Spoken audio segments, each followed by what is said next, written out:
오늘 우리가 함께 하실 말씀은 우리 마가복음 말씀입니다. 마가복음 15장 1절로부터 5절까지 말씀입니다. 마가복음 15장 1절로부터 5절까지 말씀 한 절씩 교독하겠습니다. 제가 먼저 1절 말씀 읽겠습니다.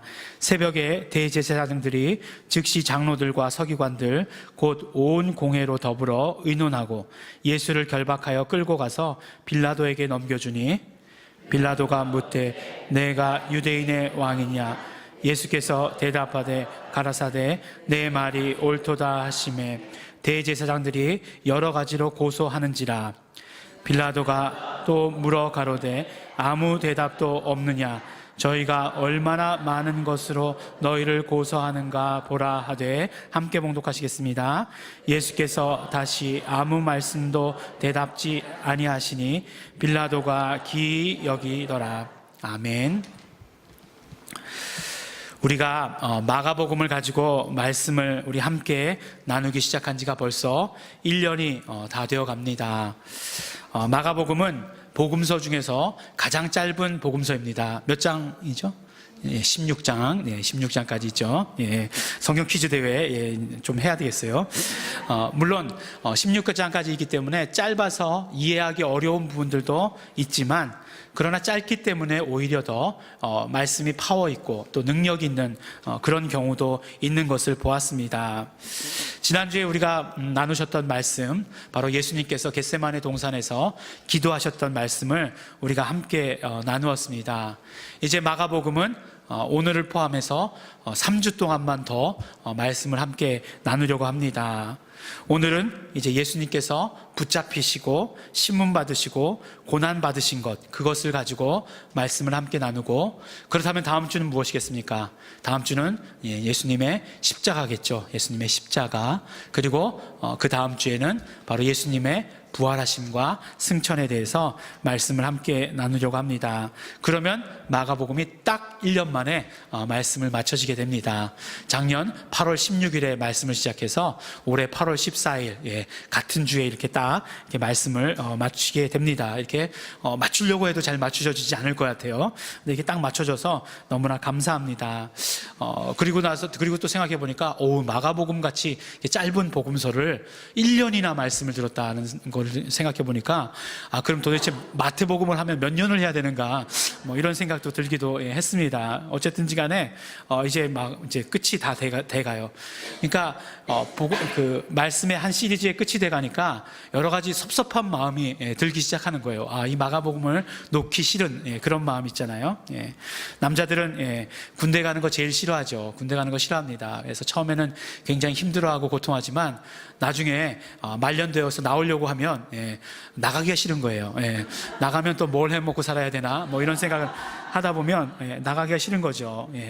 그 마음은 아니라 할지라도 하여간 마가복음 끝이 다가오니까 좀 마음이 좀 힘들어지는 것 같아요. 또 더군다나 오늘 말씀이 무엇입니까? 예수님의 고난에 대해서 말씀을 나누려고 하니까 마음이 더 이렇게 잡히지가 않는 것 같아요. 그래서 그렇다고 해서 또 설교를 마음으로만 할 수 있는 것 아니지 않습니까? 설교를 마음으로만 준비할 수 있는 것도 아니고, 설교를 책으로만 준비할 수 있는 것도 아니고, 어쨌든지 간에 정말 미루다가 정말 어저께 밤 늦게까지 미루다가 결국 하여간 원고를 쓰고 말씀을 준비했습니다. 그런데 계속해서 들었던 생각이 이거였어요. 어떤 생각이 계속해서 일주일 내내 들었냐 하면, 예수님께서 우리의 죄를 담당하셨다라고 이렇게 말한다면 그냥 예수님의 십자가 사건만 있어도 되지 않았을까라고 하는 그 생각이었어요. 예수님의 십자가 사건만. 물론 예수님의 십자가 사건도 예수님의 당하신 큰 고난이죠. 굉장히 큰 고난이시지만, 그렇지만 정말 그 이전의 사건들은 없었으면 오히려 좋지 않았을까라는 그런 생각을 하게 되었다는 것입니다. 왜 그런가 하면 그 이전에 예수님께서 잡히시고 또 대제사장에게 가서 빌라도에게 가서 이게 신문 받으시고, 그 동안에 또 사람들이 막 그 침뱉고 때리고 하는 그런 어떤 사건들이 너무나 치욕적이기 때문에 그래요. 그러니까 이 사건이 없어도 인간의 죄를 용서하시는 데는 그냥 십자가 사건만 있으면 될 텐데 왜 이런 어떤 고난의 사건들, 이런 것들이 있는가 하는 것이에요. 사람들이 예수님을 잡으러 왔을 때 어떻게 잡으러 왔습니까? 검과 몽치를 가지고 잡으러 왔다는 거 말씀하고 계세요. 뭐죠? 도둑을 잡으러, 강도를 잡으러 온 것처럼 예수님을 잡으러 왔다는 것이에요. 아니, 어떻게 그럴 수 있습니까? 정말 예수님을 때려도 막 얼굴을 가리고 때린 다음에 누가 때렸는지 맞춰봐라. 성경에 그런 기록까지 나와 있어요. 침 뱉었다라고 이렇게 말씀하고 있습니다. 또 정말 죄인과 비교했을 때 사람들이 죄인을 선택했어요. 그 빌라도가 어떻게 했습니까? 빌라도가 예수님의 죄를 찾을 수가 없었죠. 대제사장도 예수님의 죄를 찾을 수 없었어요. 죄를 한번 얘기해봐라 그랬더니 어떻게 합니까? 이 얘기하니까 다른 사람들의 입이 맞지 않는 거죠. 서로 맞지 않는 것이었어요. 그러니까 결국은 신성모독이라는 죄를 지우고 빌라도에게 데려갔어요. 빌라도도 예수님에게서 죄를 찾을 수 없었습니다. 그러니까 이제 마지막 액션을 취한 것이 무엇이었냐면 바라바라고 하는 사람과, 이 사람은 살인자였어요. 강도였어요. 이 사람과 예수님을 이렇게 놓고서 한 사람을 살려주는 그 전례대로 살려주기로 한 거죠. 빌라도가 생각했던 것은 당연히 사람들이 예수님을 살려달라고 말할 것이라고 생각하고 그렇게 했던 것이에요. 그런데 어떻게 합니까? 바라바라고 사람들이 외치면서 바라바를 결국 놓아주게 되는 것 아니겠습니까? 그냥 그런 어떤 예수님의 십자가의 피 흘리심과 죽으심으로 건너뛰었으면 오히려 더 좋지 않았을까, 그런 생각이 들어요. 또 예수님 붙잡히실 때 보니까 그 와중에 제자들은 다 예수님 버리고 떠나갑니다. 어떤 제자는 어떻게 하죠? 혼니불로 감싸고 그냥 예수님 뒤를 졸졸졸 쫓아오다가 사람들이 알아봤어요. 제자 중에 하나다. 알아보니까 어떻게 합니까? 혼니불을 버리고 도망갔다라고 이렇게 되어 있습니다. 어떻게 도망간 거예요? 그러니까 알몸으로 도망간 거죠. 알몸으로. 그렇게 도망가기까지 했다라고 하는 것이에요. 너무나 마음이 무겁고 또 부끄럽고, 왜 이런 고난이 필요했을까? 하나님이신 예수님께서 피를 흘리셔야 한다면 피만 흘리시지 인간에게 왜 이런 모욕과 고난을 받으실 필요가 있었을까? 제 생각에는 그냥 예수님의 고난이 없어도 십자가의 그 피 흘리심만으로도, 그 고난만으로도 충분하지 않았을까라고 하는 그런 생각이 들었다는 것입니다. 하지만 분명한 것은 무엇이냐면 사복음서를 통틀어서 모두 예수님께서는 이러한 고난을 피하지 않으시고 그대로 다 받으셨다라고 기록하고 있다는 것입니다. 오히려 예수님께서는 뭐라고 말씀하시냐면 이는 성경을 이루려 함이니라 라고 말씀하시면서 피하지 않으셨다는 것이에요. 왜 예수님께서는 그러면 고난을 받으셨는가? 그렇다라고 한다면 예수님께서 받으신 이 고난의 의미는 무엇인가? 그것을 계속해서 고민하게 되었습니다. 이때 떠오른 말씀이 뭐였냐면 바로 이사야 53장의 말씀이었어요. 이사야서 53장의 말씀입니다. 이사야 이 53장의 말씀을 읽어보니까 바로 예수님의 고난이 어떤 의미인지, 예수님께서 어떤 고난을 받으실 것인지, 예수님의 고난이 어떤 의미인지에 대해서 우리에게 아주 자세하게 이렇게 말씀해 주시고 계시는 것입니다. 여러분들 오늘 꼭 집에 가셔서 이사야서 53장은 읽어보시기 바랍니다. 근데 우리가 이제 개역 성경으로 읽으면 이사야서 53장이 조금 어려울 수도 있습니다. 근데 우리 요새 새로 번역된 표준 세번역이라고 하는 성경으로 꼭 읽어보시기 바랍니다. 근데 여러분들께서 이 표준 세번역 성경이 없어도 읽으실 수 있는 것은 뭐죠? 여러분들에게는 다 스마트폰이 있기 때문에 스마트폰으로 표준 세번역 또는 세번역을 찾으시면 다 이렇게 다 나와 있다는 것입니다. 꼭 한번 읽어보시기 바랍니다. 제가 3절 말씀부터 한번 함께 나눠보도록 하겠습니다. 3절 말씀에 이렇게 말씀하고 있어요. 그는 사람들에게 멸시를 받고 버림을 받고 고통을 많이 겪었다. 그는 언제나 병을 앓고 있었다. 사람들이 그에게서 얼굴을 돌렸고 그가 멸시를 받으니 우리도 덩달아 그를 귀하게 여기지 않았다. 참 이사야서가 써진 것이 예수님 오시기 전에 적어도 500년 이전에 써졌는데 예수님께서 사람들에게 멸시받고 버림받고 고통받고 하실 것을 다 알고 기록하고 있다는 것입니다.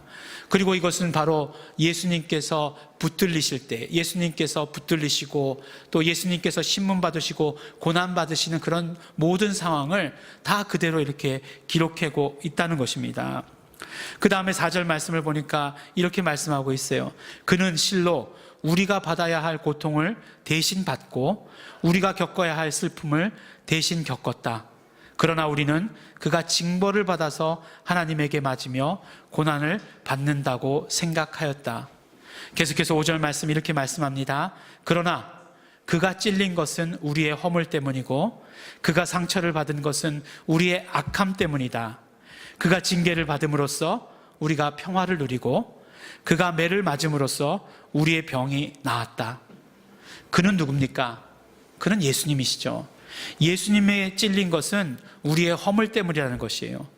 예수님께서 상처를 받은 것은 우리의 악함 때문이라는 것입니다. 예수님께서 징계를 받으심으로 말미암아 우리가 평화를 누리게 된 것이고 예수님께서 매를 맞으심으로 말미암아 우리의 병이 나았다라고 이렇게 말씀해 주십니다. 반면에 우리는 어떻게 되었는가? 우리는 모두 양처럼 길을 잃고 각기 제 갈 길로 흩어졌으나 주께서 우리 모두의 죄악을 예수님께 지우셨다라고 이렇게 말씀해 주시는 것입니다. 이 말씀을 보니까 이사야서 53장의 말씀을 보니까 예수님께서 고난받으신 그 의미에 대해서 우리에게 아주 자세하게 말씀을 해 주시는 것이었어요. 제가 생각했던 것처럼 그냥 예수님의 고난이 생략할 수 있는 그런 것이 아니었습니다. 예수님의 고난은 예수님께서 받으신 그 모든 고통과 예수님의 고난은 우리의 고통과 슬픔을 대신 겪으신 것이고 대신 받으신 것이라는 것이에요. 예수님의 그 찔리심이 우리의 허물 때문이라는 것이고 예수님께서 상처받은 것이 우리 악함 때문에, 우리의 죄 때문이라고 말씀해 주시는 것입니다. 예수님께서 고난받으심으로 말미암아 오히려 우리가 평화를 누리게 된 것이고 예수님께서 맞으심으로 말미암아 우리의 병이 오히려 치료되게 되었다라고 말씀해 주시는 것입니다.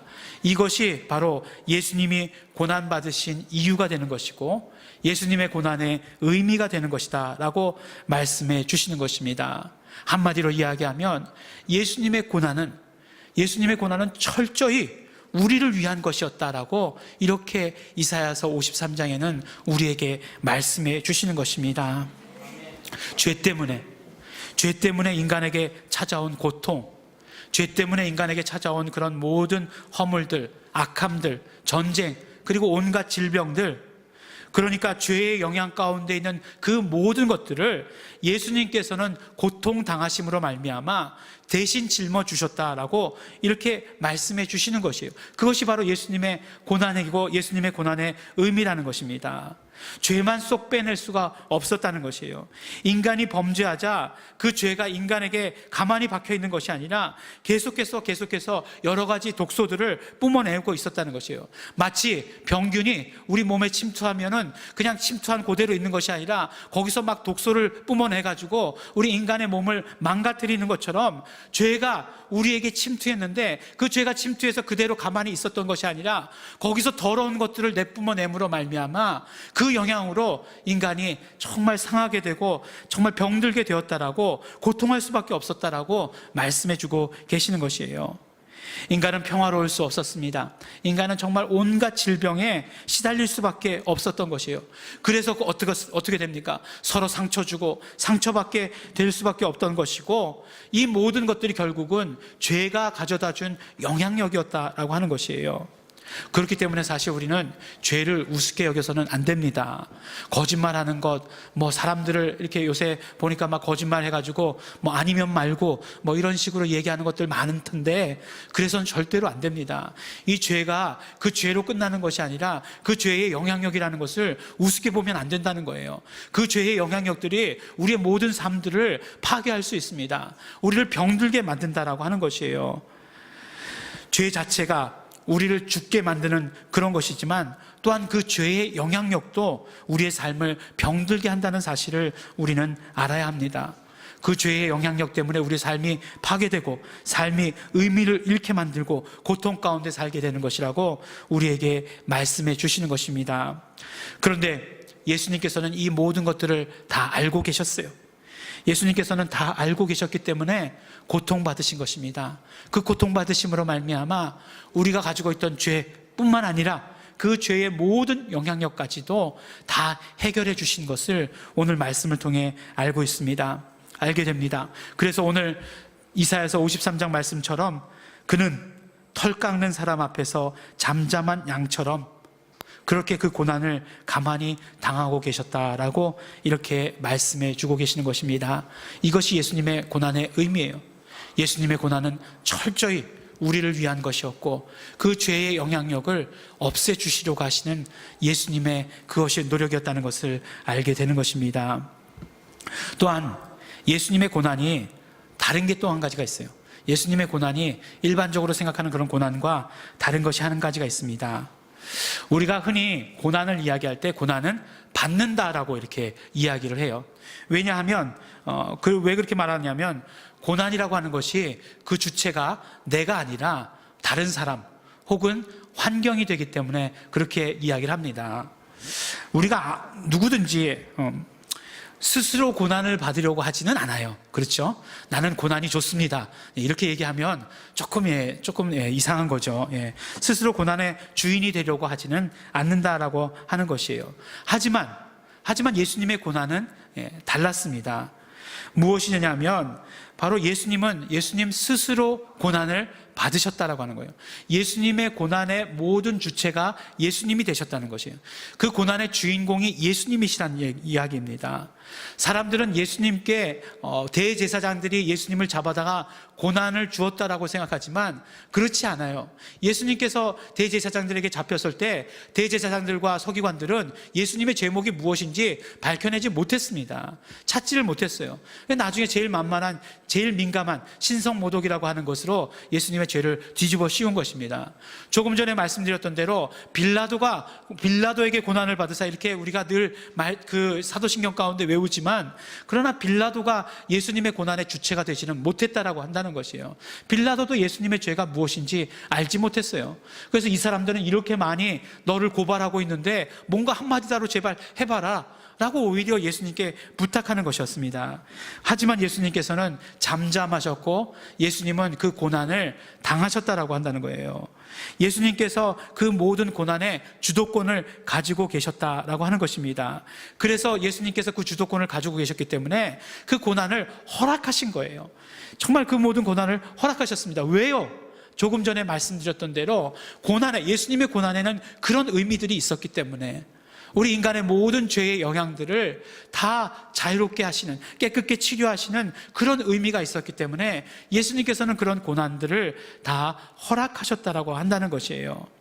예수님이 그 고난의 주도권을 가지고 계셨다라고 하는 것, 그것을 우리가 반드시 깨달아야 하고 또한 그 믿음을 우리는 가지고 있어야 하는 것입니다.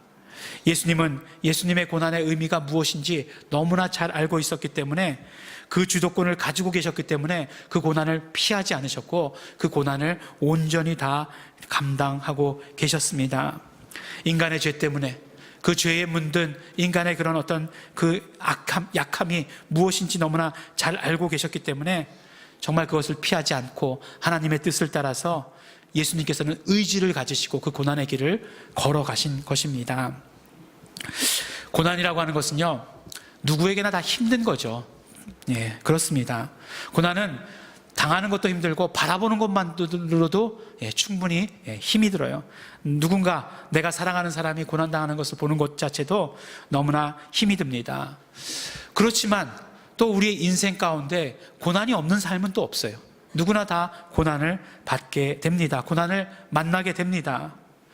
고난이 힘들다는 것 알아도 또 이전에 비슷한 고난을 겪었어도 또 당하면 또 힘든 것이 고난입니다. 하지만 우리가 기억해야 될 것이 있어요. 무엇이냐면 우리가 당하는 고난은 고난에 있어서의 모든 부정적인 것들을, 그러니까 그 모든 부정적인 것들이 무엇입니까? 죄의 영향 때문에 받게 되는 고난들, 그런 것들을 다 없애주셨다라고 하는 거예요. 어떻게 없애주셨습니까? 예수님께서 이미 고난받으심으로 말미암아, 예수님께서 이미 담당해 주심으로 말미암아 죄의 영향 때문에 받는 그런 어떤 부정적인 그런 어떤 모든 부분들을 다 예수님께서 없애 주셨다라고 하는 것이에요. 그러니까 우리가 당하는 고난은 우리의 삶을 파괴하는 고난이 결코 아닙니다. 죄 때문에 받는 고난이 결코 아니라고 하는 것이에요. 또 한 가지는 무엇이냐면 우리가 받는 고난을 예수님께서 다 알고 계시다라고 하는 사실입니다. 우리가 고난받고 있는 것을 예수님께서 알고 계세요. 예수님께서 이미 경험하신 그런 고난입니다.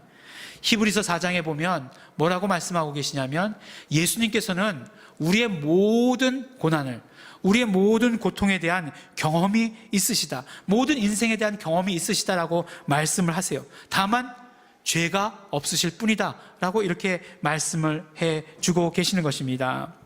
그러므로 우리가 고난당할 때 꼭 기억해야 되는 것은 무엇이냐면 예수님께서 알고 계시다라고 하는 사실, 그 사실을 반드시 기억해야 합니다.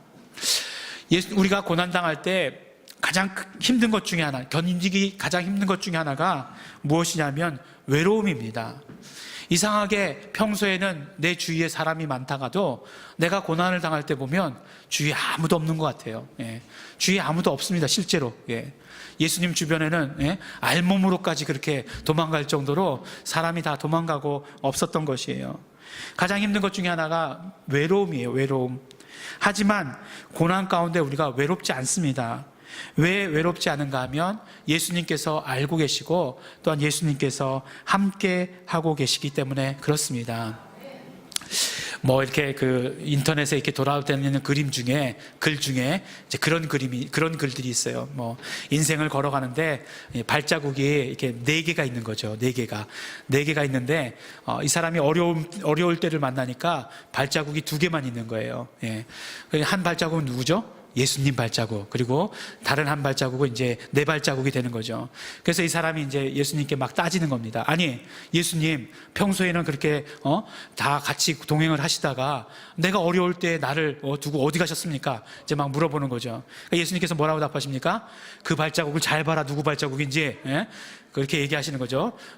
바로 그때는 어떻게 했냐? 그 예수님 발자국이라는 거잖아요. 네가 고난 당할 때 내가 업고 걸어갔다, 이렇게 말씀하시잖아요. 이 말씀을 들으면 참 너무 또 감동이 돼요. 막 그냥 그렇죠, 예수님 그러시군요. 내가 고난을 당할 때 나랑 업고 가셨군요. 막 그냥 이러면서 감동이 됩니다. 그런데요, 사실 그렇지 않아요. 그렇지 않습니다. 발자국이 4개일 리가 없어요. 무슨 말씀이냐면 발자국은 예수님 발자국밖에 없어요. 그게 우리 인생이에요.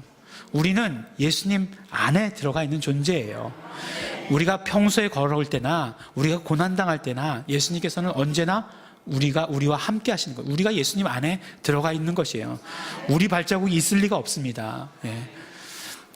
또 그거 나온다고 또 다른 사람한테 그거 아니라고 또 그렇게 얘기하지 말고, 그렇게라도 은혜 받으시면 또 감사하고 감사한 것으로 이렇게 여기시기 바랍니다. 우리의 고난의 주체는요, 외부의 어떤 그런 적들이 아니에요. 그 고난은 그 모든 주체가 내가 되는 것입니다. 더 정확하게 얘기하면 예수님이 되시는 것이에요. 그렇다고 해가지고 또 예수님이 고난의 주체가 된다고 해가지고 예수님께서 우리를 시험 주시기 위해서 고난을 주신다, 우리를 망치려고 고난 주신다, 그런 말씀이 아니라 바로 정말 예수님께서 고난의 주체가 되신다 하는 말씀은 무엇이냐면 그 어떤 세력도, 마귀도, 귀신들도 우리를 건드릴 수 없다라고 이렇게 말씀해 주시는 것이에요. 우리가 고난을 당하는 동안 어떤 대적들도 우리를 건드릴 수 없다. 왜냐하면 우리 모든 고난의 주체가 되시는 분이 예수님이시기 때문에, 예수님께서 이미 그 고난을 겪으셨기 때문에 우리의 고난 가운데 그런 것들이 도대체 접근할 수 없다라고 이렇게 말씀해 주시는 것입니다.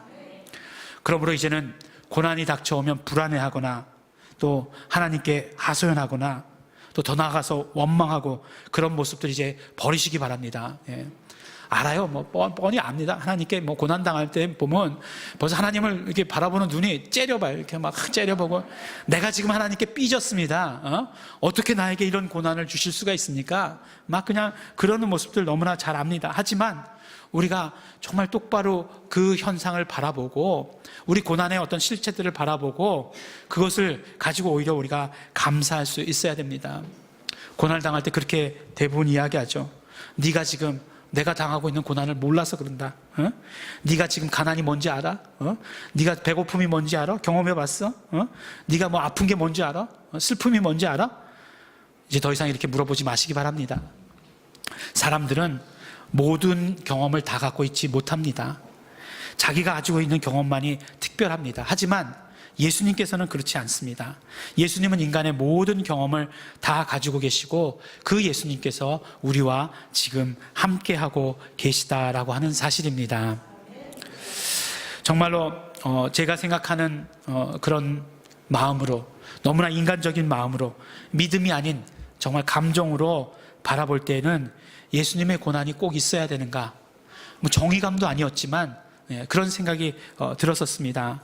하지만 무엇보다도 죄가 무엇인지를 잘 알고 계신 예수님께서, 그 죄의 영향이 어떤 것인지 잘 알고 계시는 예수님께서 정말 묵묵히 고난받으시면서 십자가의 길을 걸어가십니다. 그 예수님의 고난받으신 공로가 우리에게 있어서는 너무나 크게 와닿는 것입니다. 어떻습니까? 우리의 죄만 용서받는 것이 아니고 그 모든 죄의 영향까지도 깨끗하게 해주시는 예수님의 사랑인 것을 우리는 알게 되는 것입니다. 그러므로 우리가 혹시 지금 고난받고 있다라고 한다면 예수님께서 그 고난받으신 그 모든 공로를 의지해야 합니다. 그러면 혹시 지금 우리가 고난받고 있다 할지라도 그 고난이 우리의 인생 가운데서, 우리 삶 가운데 꼭 필요한 것으로, 아니 우리의 영혼의 생명 가운데 있어서, 영혼의 삶 가운데 있어서도 꼭 필요한 것으로 만들어 주신다라고 하는 것입니다. 예전에 이제 제가 사역자로서 결단을 하고서 그런 생각을 했어요. 참 감사한 일이에요. 지금 와서 돌아보면 너무나 감사한 일입니다. 무엇이냐면 스스로 이제 훈련을 받아야 되겠다라고 이렇게 생각을 했었습니다. 근데 그 훈련 가운데 가장 첫 번째 훈련이 어떤 훈련일까 이렇게 생각을 하다가 물질에 대한 훈련이라고 생각을 했어요. 물질에 대한 훈련을 받아야 되겠다. 그때만 해도 늘 뭐 말씀드렸지만 집은 어려워도 나는 부자인 그런 삶을 살았어요. 그러니까 뭐 이렇게 그 애들 가르치는 아르바이트, 그때는 불법과의 시절이기 때문에 단가도 셌거든요. 그래서 그것만 잘하면 돈을 많이 벌 수 있는, 웬만한 사회 초년생들 월급보다 훨씬 더 많은 돈을 벌 수 있는 그런 삶을 살았습니다. 근데 그때 이제 깨달음을 주신 것이에요. 아, 그렇게 해가지고 그러면 네가 돈 벌어가지고 교회 세우고 돈 벌어가지고 교회 짓고 그렇게 살면 되겠네, 뭐 이렇게 그렇게 해가지고 목회하면 되겠네, 뭐 이런 생각을 주시는 것이에요. 갑자기 이건 아니다라는 생각이 들었어요. 그래서 그 다음부터 어떻게 생각하게 됐냐면, 하나님께서 주시면 먹고, 하나님께서 물질 주시면 버스 타고 다니고 하자라고 이렇게 생각을 하게 되었습니다. 그러고 나서 이제 정말로 가지게 된 습관이 뭐였냐면 아침을 먹는 습관을 가지게 되었어요. 왜 아침을 먹냐면, 혹시 중간에 나가서 밥을 못 먹는다 할지라도 아침을 먹으면 저녁까지 견딜 수 있잖아요. 그래서 아침을 먹는 습관을 이렇게 가졌습니다. 그리고 사실 그때 딱 그런 결단을 하고 나서 이제 어느 때 보니까 정말로 차비가 없어요. 그래서 선교회까지 가는데, 그때 대치동에 살고 있었는데 반포까지 걸어가는데 한 1시간 반 정도 걸리는 것 같더라고요. 테헤란로를 따라서 쭉 이렇게 걸어갔습니다. 이렇게 뭐 시원한 날은 아니었던 것 같은데 그 걸어가는 길이 너무나 기쁘고 즐겁고 행복했습니다. 하지만 그렇게 많이 걷지 않았어요. 제 기억에 보면. 정말 그런 어떤 훈련을 정말 받겠다라고 이렇게 담당했는데 가만히 보면 굶지도 않았어요. 굶었으면 이 모습이 아닐 텐데 굶지도 않았어요. 걷지도 않았어요. 그때 저희 형님이 이제 영화 일을 하고 계셨는데 갑자기 그 고물차를 한 대를 사시더니만, 야, 네가 끌고 다니다가 필요할 때만 운전 좀 해주라 이렇게 얘기를 하는 거예요. 형님이 면허증이 없었거든요 그때. 그래서 정말로 내가 이제 걸어 다니겠다라고 이렇게 결단하니까 뭐가 생겼냐면 차가 생기더라고요. 그렇게 하면서 정말 살게 되었습니다. 근데 그때 받았던 그런 어떤 훈련들, 하나님이 먹이시면 먹고 하나님이 입히시면 입고 그렇게 하겠습니다라고 했던 그런 어떤 결단들이 지금에 와서, 지금의 어떤 목회 사역을 하는 데 있어서 얼마나 큰 도움을 주는지 모릅니다. 일단은 정말 아무리 적은 물질, 아무리 어떤 물질이 없다 할지라도 두려움은 없어요. 이 물질에 대한 두려움과 이런 모든 것들이 다 사라지게 되었습니다.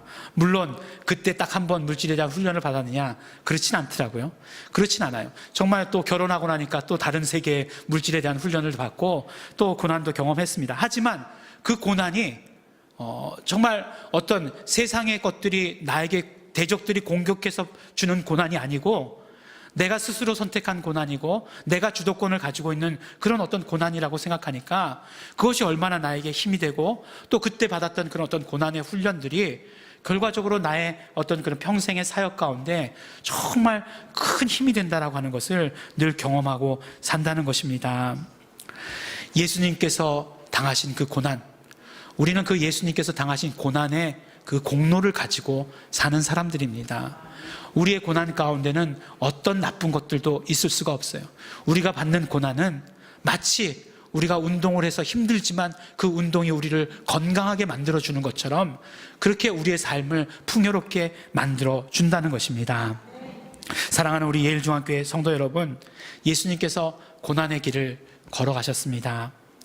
사도 바울은요, 예수님의 남은 고난을 자신의 육체에 채운다 라고 이렇게 말씀하고 그렇게 결단하는 것을 봅니다. 우리에게 예수님의 이 고난이 어떤 의미입니까? 예수님께서는 그 고난의 모든 주도권을 가지고 계셨고 그 공로로 말미암아 우리는 그 모든 죄의 영향력으로부터 자유함을 얻게 된 것입니다. 예수님께서 언제나 함께 하시는 것을, 고난 가운데도 언제나 함께 하시는 것을 믿고, 그러므로 더욱더 예수님의 공로를 의지하시는 삶을 사는 우리 모든 성도 여러분들이 되시기를, 또한 예수님의 남은 고난을 우리 육체 가운데 채우시는 성도 여러분들이 되시기를 예수 이름으로 축원합니다. 우리 함께 기도하시겠습니다. 기도하실 때 우리 먼저 감사하시면서 기도하시기 바랍니다. 예수님께서 고난받으시고 예수님께서 십자가에 달리심으로 말미암아 우리의 모든 죄가 용서받고 그 모든 죄의 영향력으로부터 우리가 자유함 얻게 된 것을 우리 정말로 감사하면서 기도하시기 바랍니다. 이 시간 또한 결단하실 때, 그러므로 예수님의 공로만을 의지하며 살겠습니다, 나의 의가 아니라 예수님의 공로를 의지하는 삶을 살기를 소원합니다. 어떤 고난이 있어도 그 고난 가운데 감사하며 견디며 살아가겠습니다. 우리 다 같이 감사하시면서 소원하시면서 결단하시면서 통성으로 기도하시겠습니다.